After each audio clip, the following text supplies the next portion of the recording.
बोलतो. शिवनाथ शिंदे, सेवानिवृत्त पोलीस निरीक्षक. आज आझाद मैदान या ठिकाणी महाराष्ट्र सरकारनं, महायुती सरकारनं 13 जातीच्या भिक्षुकी जो वर्ग आहे, 13 जातीचा समावेशित भिक्षुकी वर्ग आहे, यांच्यासाठी परमपूज्य गंगानाथ महाराज आर्थिक विकास महामंडळ स्थापन केलेलं आहे. तर यासाठी 13 जातीचे जे लोक आहेत हे प्रतिनिधी जे आहेत ते जमा झालेले होते. त्या जाती प्रामुख्याने नाथपंथ गौरी गोसावी समाज, नाथजोगी समाज, राडी समाज, निवाला समाज, बाळसंतोषी समाज, बहुरूपी समाज, चित्रगती समाज, गोंधळी समाज, डोंबारी समाज, अशा 13 ज्या अतिशय उपेक्षित अशा जाती आहेत.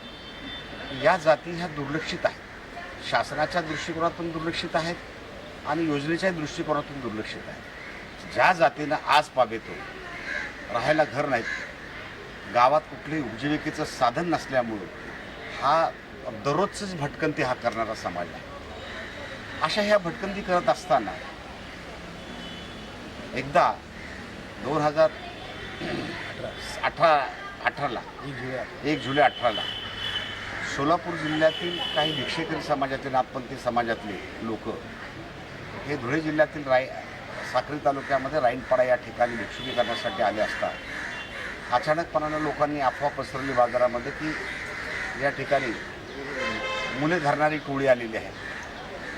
त्याप्रमाणे मॉबमधल्या लोकांनी कुठलाही कोणताही विचार न करता त्या 5 लोकांना लाठ्या काट्या शस्त्रानं ग्रामपंचायतच्या कार्यालयामध्ये बेदम मारहाण करून निर्घृण अशी हत्या केलेली आहे.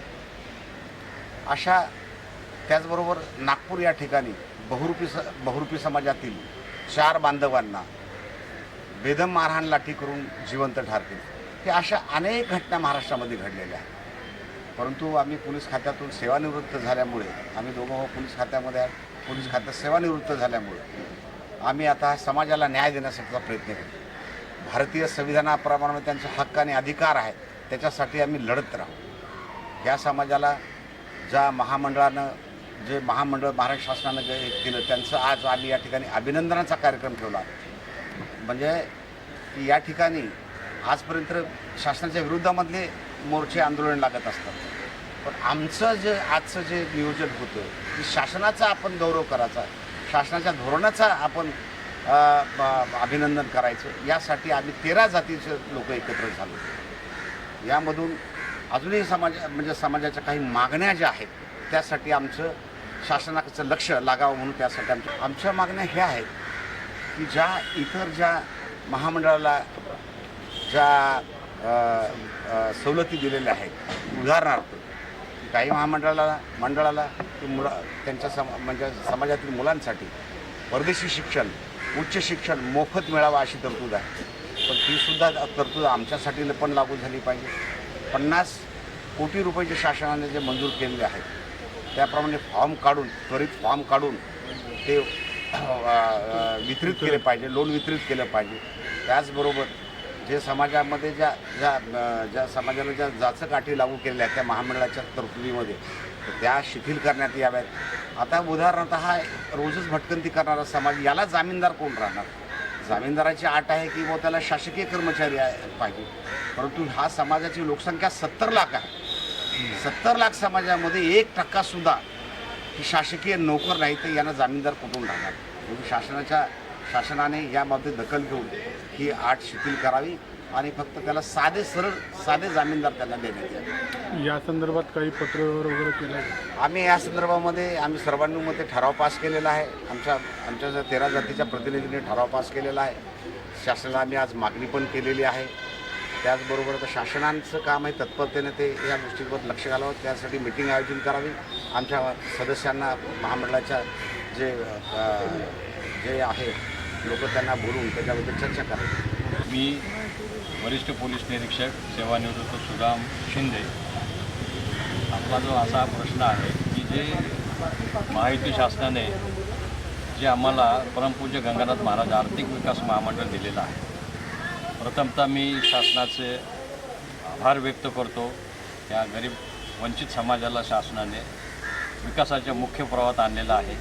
त्याच्यामुळे हा वंचित, गरीब, भटकंती करणारा समाज कुठेतरी त्याचं स्थायी अस्तित्व तयार होऊन हा समाज विकासाच्या प्रवाहात येऊ शकतो. तर याच्यामध्ये हे जे आर्थिक विकास महामंडळ झालेलं आहे, त्या आर्थिक विकास महामंडळाच्या नावाला काही इतर घटकातील जे अल्पसंतुष्टी म्हणा किंवा काही विकृत प्रवृत्तीच्या लोकांनी खोडसाळपणे खोटेनाटे तक्रारी अर्ज करून की हे नाव बदला, हे नाव द्या, ते नाव द्या, विकासाचा मुद्दा बाजूला ठेवून केवळ ह्या आडनावामध्ये त्यांना किंवा ह्या नावात बदल करण्यामध्ये त्यांना स्वारस्य. सेवानिवृत्त प्राचार्य बाबूराव नारायण शिंदे. आज परमपूज्य गंगानाथ महाराज आर्थिक विकास महामंडळ 4 मार्च 2025 रोजी महाराष्ट्र शासनाने, महायुती शासनाने डिक्लेअर करून या वंचित समाजाला न्याय देण्याचं काम 13 समाजाच्या लोकांना केलेलं आहे. प्रथमतः 13 समाजाच्या वतीनं आम्ही त्यांचं मनापासून या ठिकाणी कौतुक करतो. दुसरी महत्त्वाची गोष्ट अशी आहे की परमपूज्य गंगानाथ महाराज आर्थिक विकास महामंडळ 13 जातीच्या 13 संवर्गाच्या लोकांनी संमती दर्शवून नामनिर्देशित केलेले आहे. आता या आमच्या परमपूज्य गंगानाथ महाराज आर्थिक विकास महामंडळाला काही समाजातील विक्षिप्त लोक या ठिकाणी राजकारण जाणून बुजून करत आहेत आणि या राजकारणाचा या ठिकाणी वांशिक भेद निर्माण करून, धार्मिक भेद निर्माण करून समाजामध्ये एक सलोखा बिघडवण्याचं काम समाजातील काही विकृत प्रवृत्तीच्या घटकांनी चालू केलेलं आहे. प्रथमतः ही गोष्ट निंदनीय आहे आणि संपूर्ण या 13 जाती जमातीच्या वतीनं आम्ही त्यांचा प्रथमतः या ठिकाणी निषेध व्यक्त करतो आणि शासनाचा आम्ही आभार मानतो. आता या महामंडळाला महायुतीच्या शासनाने 50 कोटी रुपये दिलेले आहेत. तर प्रत्यक्षात या ठिकाणी या महामंडळाचं जेव्हा आम्ही पुण्यामध्ये पत्रकार परिषद घेऊन त्या ठिकाणी या महामंडळाच्या संदर्भामध्ये अधिवेशनामध्ये पत्रकार भवनामध्ये आदरणीय योगेश अण्णा टिळेकर साहेब त्यांनी पुन्हा पत्रकार परिषदेमध्ये आम्हाला डिक्लेअर केलं की मी शासनाच्या थोडंसं जवळ जाऊन आपल्या समाजाला 300 कोटी रुपये कशा पद्धतीने या महामंडळाला मिळेल याविषयी मी या ठिकाणी मनापासून प्रयत्न करतो. माझा संपूर्ण या शिवनाथ शिंदे, वरिष्ठ पोलीस निरीक्षक, सेवानिवृत्त. 75 वर्षानंतर परमपूज्य गंगानाथ महाराज आर्थिक विकास महामंडळ हे महायुती शासनाने